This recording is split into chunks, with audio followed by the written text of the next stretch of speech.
In unseren Forschungsprojekten am BF3R entwickeln wir tierversuchsfreie Testmethoden. Mit diesen spüren wir Substanzen auf, die an der Entstehung von Krankheiten wie zum Beispiel Krebs beteiligt sein können. Es geht aber um die Herausforderung, verschiedenste schädigende Wirkungen auf unsere Körperzellen abzubilden und gleichzeitig die effiziente Untersuchung Tausender von Substanzen, einzeln und in Kombination zu ermöglichen. Dafür haben wir am BF3R das Phenotypic Screening-Verfahren etabliert und weiterentwickelt.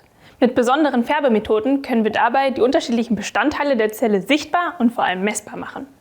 Veränderungen in der Form, Größe und Struktur der Zellen können dabei auf Störungen der Zellfunktionen hinweisen.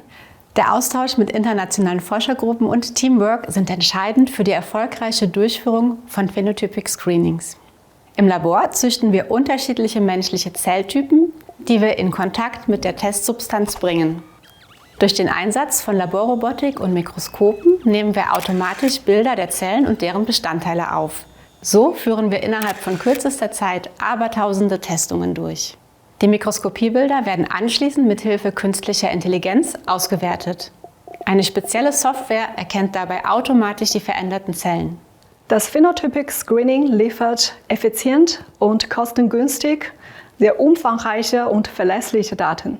Wir helfen somit, die Wirkmechanismen von Substanzen und Gemischen zu verstehen und Vorhersagen über mögliche Gesundheitsgefahren zu treffen. Zudem wollen wir das Verfahren weiter optimieren und als anerkannte tierversuchsfreie Prüfmethode etablieren.